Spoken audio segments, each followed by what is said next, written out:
Yes, yes, yes. How are we doing? Welcome to show 442. 442. So today we're going to talk about the midlife crisis incidents that happens and what it is and how we're going to overcome it. I think this is an important one, just to put like that midlife crisis status into place, because I think it's an easy tweak. So let's get into it. Welcome to the Rise to Thrive show. I am your host, James Boardman, and if you are coming through, then please do let me know, either by dropping a comment that you're watching below in the comments, or hitting the love heart button so that I know that you've been coming through. This is just going to be a short, sharp one this morning. So when I look at midlife crisis, basically all I see really is a guy who has just completely and utterly lost purpose. They kind of got to a stage in their life and they're kind of wondering, what's next? Like, what do I want out of life? Where am I going in life? Why am I not where I want to be? These are all the questions that they start asking themselves over and over and over again, and then end up overthinking an awful lot of where their life is, and they miss the levels of gratitude they probably need to kind of feel happy and content. So, as we all know, the old cliche, people will do crazy stuff like buying a new car, or I don't know, like going out, like drinking and partying and trying to relive or find some sort of hook that can make them feel like they're alive again. And I think probably the majority of men probably go through this stage at some point where they hit that age and they suddenly go, where am I going with my life? What am I doing? How did I end up here? And I think I don't think you would be human if you didn't challenge yourself in that. And actually, it's not a crisis. I don't look at this as a midlife crisis. I look at it very much as a midlife opportunity, because actually you've been punched in the face with maybe falling short of where you wanted to, right? And actually, what you've been given is an opportunity to go and find and make something of yourself, or reevaluate your second half of your life. And I don't think that opportunity comes around enough. And I think when we can turn around and go, oh, I feel like I'm having a midlife crisis, what we could actually do is turn around and go, actually, I've got a bit of an opportunity here where I can sit down and go, where do I want to go? What do I want to achieve? Why am I not happy with where I'm going? Okay, what can we get out of this? And if you can manage your ego, which I know is very, very difficult for a lot of people, if you can manage that ego, man, you will go like really far with this. Because I think, again, too many people look at this as a sign of weakness, like feeling vulnerable, feeling exposed, feeling like they're comparing themselves to other people, and it then becomes a cock off, if you like, trying to compete with other people rather than just trying to compete with yourself.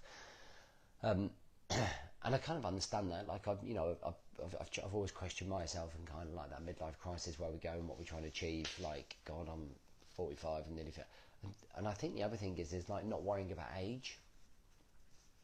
I had this conversation with a person the other day, and you're only ever really truly as young as you feel, as the energy that you put out, getting amongst it. And I think me allowing to do, I will do jiu-jitsu and I'll be having a good roll or scrap with like a 20-year-old, and it keeps me youthful. It makes me feel youthful and keeps me youthful.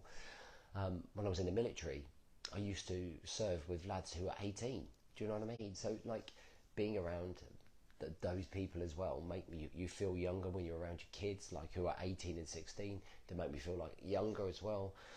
And I think you only ever feel old when you allow yourself to go, oh, I'm too old for this. You start talking like that, right? And I'm like, I'm going to be fit and strong like all the way through. I'm going to be doing jiu-jitsu when I'm 100, right? I'll be throwing weights around till I'm 100. And I think there's this whole complex overthinking about age, about midlife crisis, about your status, about where you think you should be, about your career, how much money you think you should be earning, how much money you think you should have in the bank, how much money you got left to pay off in the on the mortgage, all these things kind of coming into your head and they kind of build up.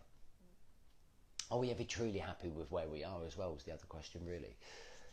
You know, you could be in a really good place, but actually you could be really ambitious and want more. You know, that's perfectly natural, I think, as a human being. Never satisfied is a statement I always use, because that sums me up. Never satisfied. I would say more professionally than personally. Personally, I'm super satisfied, but when it comes to being professional, there's always going to the next level. There's always more we can do. There's always further we can push. And I think that's the beauty of pursuing that life, and that is that opportunity, right? That's midlife opportunity, not midlife crisis. It's only a crisis if you start drinking, buying cars, being a dick to your family, being a dick full stop, and start doing dick things that you think you need to do to fulfill a void that's happening in your life. Okay, so I'm going to finish by just going, if you ever get to that stage, or if you're at that stage, instead of thinking about what can I buy that's going to make me feel more fulfilled, can I just challenge you to go, why don't you use this as an opportunity to, over the next 4 weeks, to sit down and figure out, actually, well, where do I want to go in my life? How do you actually know? Or you just have overthinking it, right? What do you want to achieve? What's the first step in going out there and trying to achieve it? And what's holding you back?